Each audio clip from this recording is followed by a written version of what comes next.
Hello दोस्तों, मैं हूं बुद्धिस्ट बृजराज, मोटिवेशनल स्पीकर। मैं आपके लिए लेकर आया हूं कि दोस्तों, इस कहानी में ये बताने वाला हूं कि आप अपने जीवन में अगर सही निर्णय ले पाते हो तो आपका जीवन सफल हो जाता है, और जो व्यक्ति अपने जीवन में सही निर्णय नहीं ले पाते वह व्यक्ति का जीवन ही बर्बाद हो जाता है। भगवान बुद्ध की विचार, उनकी नीति, उनका नियम, उनकी बातें, उनकी हर कोई सुनना चाहता है, क्योंकि उनकी हर बात प्रेरणादायक है जो कि आपको अच्छा बनाने में मजबूर कर देती है। भगवान बुद्ध कहते हैं कि आप अपने जीवन में सही निर्णय लेना सबसे बड़ा महत्वपूर्ण काम है, क्योंकि जो व्यक्ति सही निर्णय लेता है वह ही जीवन में सफल बन पाते हैं।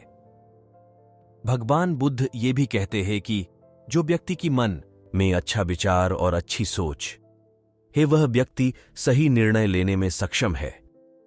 अगर आप अपने जीवन में सही निर्णय नहीं ले पा रहे हो तो भगवान बुद्ध की ये कहानी के माध्यम से हम कोशिश करेंगे कि आप कैसे अपने जीवन में सही निर्णय लेंगे। और अगर भगवान बुद्ध की सारी बातें अपने जीवन में लागू करेंगे तो आपको इसका उत्तर मिल जाएगा। जीवन में ज्यादातर स्थितियां ऐसी आती है जिनमें से हमारे पास दो विकल्प होते हैं, पर समस्या की बात यह है कि हम समझ ही नहीं पाते हमें चुनना क्या है, क्या हमारे लिए सही है और क्या हमारे लिए गलत है। उन दोनों विकल्प में एक एक विकल्प ऐसा होता है जो हमारे जीवन को बना सकता है और दूसरा विकल्प ऐसा होता है जो हमारे जीवन को बर्बाद कर सकता है। एक छोटी सी कहानी गौतम बुद्ध की है जो आपको बताएगी कि सही निर्णय कैसे ले। एक बार गौतम बुद्ध एक गांव में भगवान गौतम बुद्ध लोगों को कुछ प्रवचन दे रहे थे। सभी गांव वाले उन्हें और उनका प्रवचन प्रेम से सुन रहे थे। ये उस समय की बात है जब लोग बुद्ध का बड़ा आदर सम्मान करते थे, पर ऐसा हमेशा से नहीं होता था। शुरुआत में जब बुद्ध किसी काम से जाया करते थे तो बुद्ध का विरोध करने वाले लोग ज्यादा होते थे।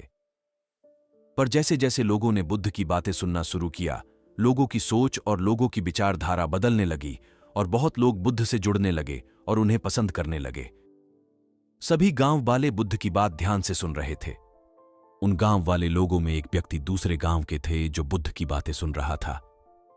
भगवान बुद्ध की बात पूरी होने के बाद वह गांव वाले वहां से उठकर जाने लगते हैं और वह दूसरे गांव वाला व्यक्ति दौड़कर बुद्ध के सामने आता है और बुद्ध को रोक लेता है और बुद्ध से हाथ जोड़कर विनती करता है कि हे बुद्ध, कृपा करके एक बार हमारे गांव आए। वहां व्यक्ति एक किसान था। उस किसान की बात सुनकर बुद्ध वहां किसान से कहते हैं, क्षमा करे पर मैं कुछ दिन पहले ही तुम्हारे गांव में गए थे। पर वह किसान नहीं मानता। वह बुद्ध की चरणों में लेट जाता है और बुद्ध से विनती करता है कि है बुद्ध, कृपा करके एक बार और हमारे गांव में पधारे। बुद्ध उस किसान से कहते हैं, हम तो तुम्हारे गांव अवश्य आएंगे, तुम चिंता मत करो। वह किसान से ये कह के बुद्ध और उनके शिष्य भिक्षा मांगने चले जाते हैं।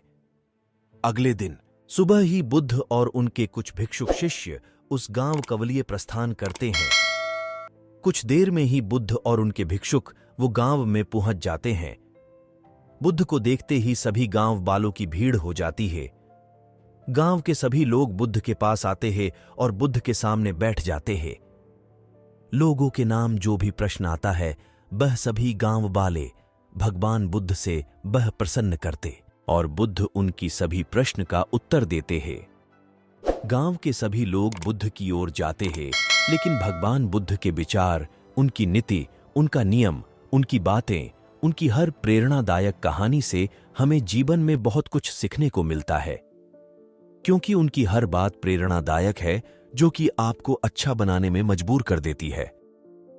भगवान बुद्ध कहते हैं कि आप अपने जीवन में सही निर्णय लेना सबसे बड़ा महत्वपूर्ण काम होता है, क्योंकि जो व्यक्ति सही निर्णय लेते हैं वही जीवन में सफल बन पाते हैं। भगवान बुद्ध ये भी कहते हैं कि जो व्यक्ति के मन में अच्छा विचार और अच्छा सोच है वह व्यक्ति सही निर्णय लेने में सक्षम है। अगर आप अपने जीवन में सही निर्णय नहीं ले पा रहे हो तो भगवान बुद्ध की ये कहानी के माध्यम से हम कोशिश करेंगे कि आप कैसे अपने जीवन में सही निर्णय लेंगे। और अगर भगवान बुद्ध की सारी बातें आपने जीवन में लागू करेंगे तो आपको इसका उत्तर मिल जाएगा। जीवन में ज्यादातर स्थितियां ऐसी आती हैं जिनमें से हमारे पास 2 विकल्प होते हैं, पर समस्या की बात यह है कि हम समझ ही नहीं पाते हमें चुनना क्या है, क्या हमारे लिए सही है और क्या हमारे लिए गलत है। उन दोनों ही विकल्प में एक एक विकल्प ऐसा होता है जो हमारे जीवन को बना सकता है और दूसरा विकल्प ऐसा होता है जो हमारे जीवन को बर्बाद कर सकता है। एक छोटी सी कहानी गौतम बुद्ध की है जो आपको बताएगी कि सही निर्णय कैसे ले। एक बार गौतम बुद्ध एक गांव में भगवान गौतम बुद्ध लोगों को कुछ प्रवचन दे रहे थे। सभी गांव वाले उनका प्रवचन प्रेम से सुन रहे थे।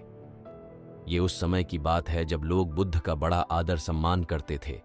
तब किसान बुद्ध के पास नहीं आता। वह किसान बुद्ध के पास इसलिए नहीं आ पा रहा है क्योंकि आज सुबह सुबह ही उसके दोनों बैल खो गए थे, जो वह किसान की रोजी रोटी का साधन था, जिससे वह अपने परिवार को पालता था। वह किसान घर में चिंतित बैठा हुआ है और वह किसान ये सोच रहा है वह बैलों को ढूंढने जाए या फिर बुद्ध के पास जाए। वह किसान पूरी तरह से दुविधा में फंस जाता है। उसके पास 2 विकल्प होते हैं।